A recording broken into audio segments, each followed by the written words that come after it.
DC-3 on floats.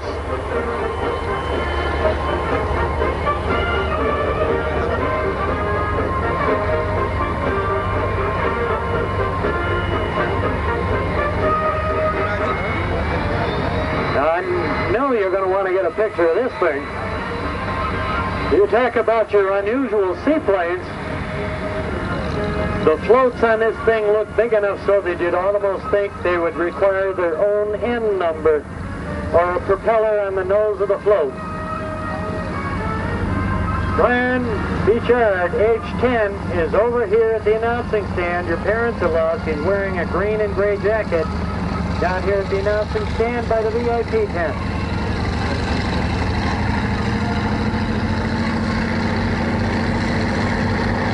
This Douglas DC-3, or as the military call it, C-47, is equipped with Ito floats. Ito built 30 sets of these floats. 5 only were put on C-47s during 1942. The test flight of the first C-47C was done at Presque Isle, Maine, and probably landed on Moosehead Lake in 1943. Of the 25 sets that were left, only one was not scrapped for the aluminum involved in the construction of the float. That's the set that is on this aircraft. These were, for all intents and purposes, brand new floats when they were discovered not very long ago down in Texas.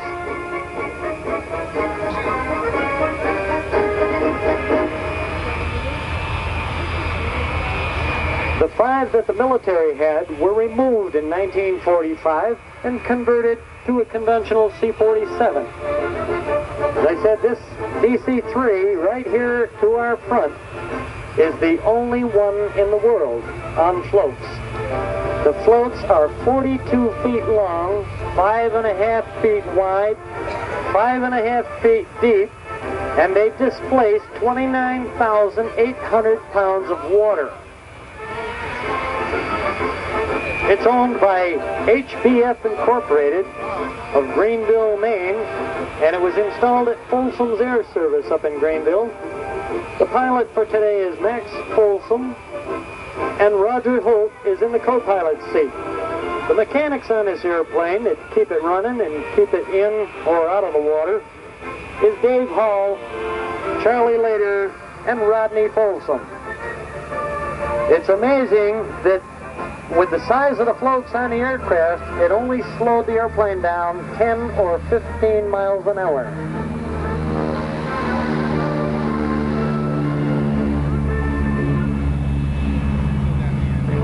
On takeoff are the members of the Six of Diamonds team that are returning down to New Jersey. They're sponsored by the Cockpit Catalog from New York City.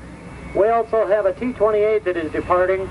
Obviously, they have quite a flight to perform to get back home.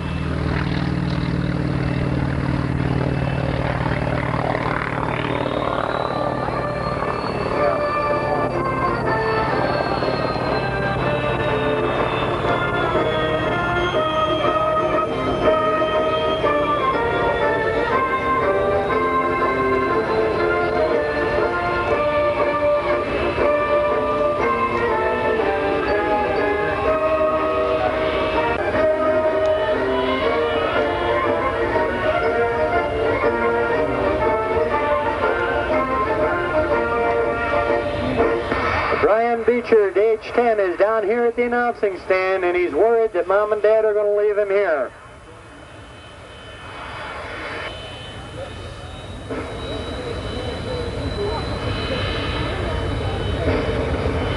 We have an MD-80 from US Air that's right here on the taxiway, and he's going to wait for the DC-3 to take off. He probably wants to see this thing fly too. He's probably never seen one with floats.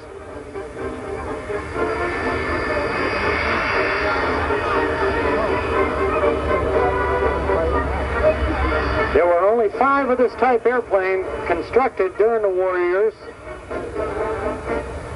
And even this one here is licensed under the experimental category. As he starts his takeoff roll from the right,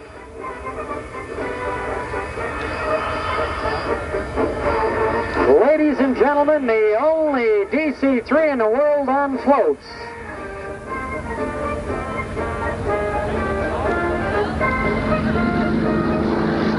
What a picture.